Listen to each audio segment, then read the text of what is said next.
AITS से सदमा लग गया है सर।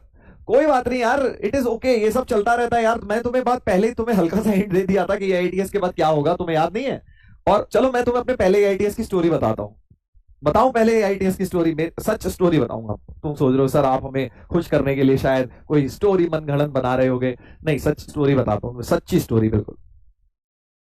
चलो स्टोरी टाइम, हाँ, ताकि तुम्हारा मूड भी थोड़ा ठीक हो जाए यार। इतना हमारे बच्चे जो है परेशान है, हमसे देखा नहीं जा रहा। हाँ, तो देखो हुआ क्या यार, हम जब कोटा में पढ़ते थे हम, है ना, 11वीं 12वीं वाली बात बता रहा हूँ तुम्हें, 12वीं वाली। तो 12वीं में क्या हुआ कि सिलेबस खत्म हो गया। यही नवंबर दिसंबर तक सिलेबस खत्म हो जाता है। हम निकल लिए अपने घर, वेट कर रहे थे कब खत्म होगा ये टॉर्चर 2 साल का। घर की याद, थोड़ा होम सिकनेस थी, आ रही थी। तो अब मैंने सोचा यार कि अब कौन रुकेगा यहाँ टेस्ट वेस्ट देने, एक काम करते हैं,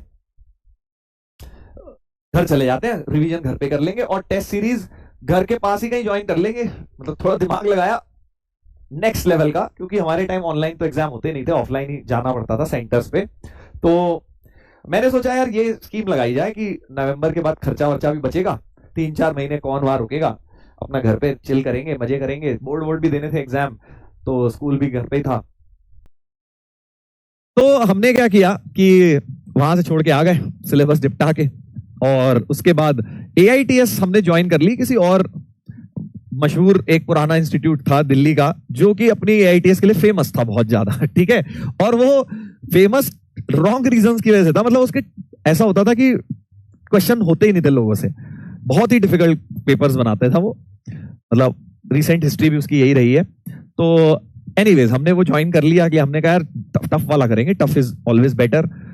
तो एआईटीएस ज्वाइन कर लिया, और पहला जो मेरा सेंटर पड़ा वो पड़ा देहरादून में जाके। हमारा अब लगा हमें घर के पास कोई ना कोई होगा, बाद में पता लगा कि घर के पास कोई सेंटर ही नहीं है, देहरादून में जाके सेंटर है। तो अब टेस्ट देने गए देहरादून, सोच रहे हो, बस से धक्के खाते हुए, रात भर बस में सफर करके। और उसके बाद सुबह टेस्ट दिया। अब जब टेस्ट दिया तो हम तो मैथ्स में अपने आप को चैंपियन समझ रहे थे कि यार हम तो धुरंधर हैं, बंसल सर से पढ़ के आए हैं और इतने बढ़िया मैथ्स से हमने फोड़ रखा है, ये कर रखा है, वो कर रखा है। और वहां पर गए तो भाई साहब ऐसे फूटे कि मैथ्स में मतलब लिटरली 1 या 2 क्वेश्चन सॉल्व हुए। 1 या 2 क्वेश्चन मुझे अच्छी तरह याद है। फिजिक्स केमिस्ट्री तो ठीक ठाक हो गया था, मैथ्स उनका बहुत ही टफ आता था, बहुत ही टफ, मतलब ऐसा कि बच्चे सॉल्व कर ही ना पाए।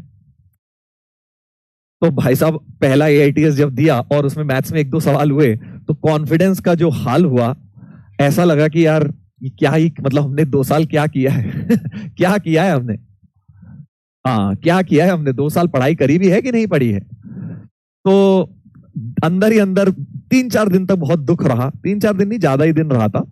बड़ा दुख रहा कि यार लगता है आईआईटी नहीं होगा।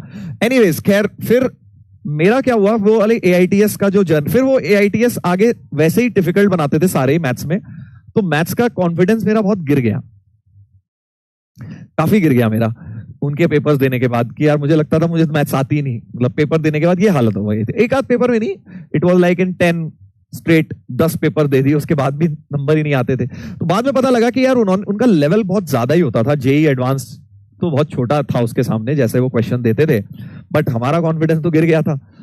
तो एनीवेज मैंने फिर आगे ये बात समझी, मतलब कि यार एक्चुअली में रेलेवेंट एआईटीएस देना कितना इंपॉर्टेंट है पूरे साल। ठीक है, 1-2 पेपर, मैं ये नहीं कह रहा कि ये वाले रेलेवेंट नहीं है, ये मैंने पेपर देखा नहीं है, रेलेवेंट ही होगा, बट बहुत सारे पेपर अगर आप जेई से पहले इररेलेवेंट दे देंगे तो कहीं ना कहीं वो कॉन्फिडेंस पे इफेक्ट करना है। तो आपको भी ये बात समझनी है कि पहले पेपर का लेवल क्या, पहले तो आपको खुद ऑनेस्टली समझना है क्या पेपर का लेवल अच्छा था, मतलब it was a JEE advanced level. मैं भी देख लूंगा पेपर, तुम भी पहले अपने आप से बात पूछना कि भाई एडवांस लेवल से टफ क्वेश्चन थे बहुत ज्यादा या एडवांस लेवल के ही थे। अगर एडवांस लेवल के ही थे तो फिर तुमसे क्यों नहीं हुए, बहुत ज्यादा टफ थे तो 1 आध ले लिया पेपर, ऐसा कोई उसमें इतना परेशान होने की जरूरत नहीं है। ठीक है, हाँ sir maths was easier than chemistry, तो बस फिर इजी था, पेपर ठीक था सर। हाँ तो ठीक था ना, अब चलो मैं भी देख लूंगा, कल मैं देख लूंगा, तुम ज्यादा परेशान हो मैथ्स को लेके, पेपर को लेके।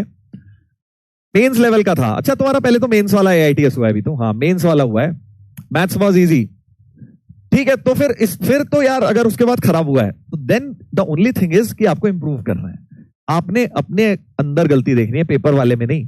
हमारे केस में अलग था, वही पेपर है ऐसा बना था कि कोई कुछ भी नहीं कर सकता था उसमें, बट आप लोगों ने कुछ नहीं है, ऐसा कोई मुश्किल चीज नहीं होती। पहला एआईटीएस खराब ही होता है बहुत ज्यादा, बहुत बच्चों का, यहां से इंप्रूव करना है बस। ये मैंने तुम्हें बताया ना, स्टार्टिंग वाले फेज में पहला टेस्ट में तुमने क्या मिस्टेक्स करी, क्या रिवीजन अच्छी तरह नहीं किया, क्या प्रैक्टिस नहीं करी थी, क्या तुमने सिली मिस्टेक्स कर दी एग्जाम में, क्या टाइम मैनेजमेंट सही नहीं किया तीनों सब्जेक्ट्स में, क्या किसी एक सब्जेक्ट को कम तुमने भाव दिए थे प्रिपरेशन के टाइम।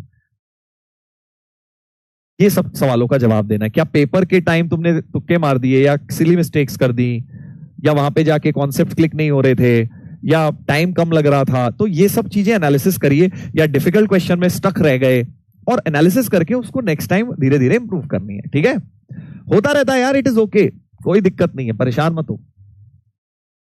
लगातार जब 4-5 बार हो जाए तब थोड़ा परेशान होना, अभी पहला पेपर था, इट्स ओके। यहां से आपको बस इंप्रूव करने की कोशिश करनी है। केमिस्ट्री,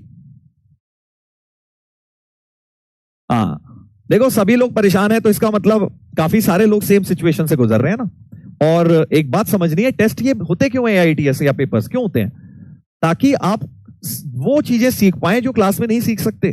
कुछ चीजें होती हैं जो एग्जाम में ही सीख सकते हैं आप, क्लास में तो कॉन्सेप्ट सीख लेंगे, ट्रिक सीख लेंगे, फॉर्मूला सीख लोगे, बट एग्जामिनेशन टेम्परामेंट, कौन सा क्वेश्चन छोड़ना है, कौन सा करना है, किस सब्जेक्ट को कितना टाइम देना है, रिवीजन, ये सब चीजें तो एग्जाम में ही टेस्ट होती है ना बेटा।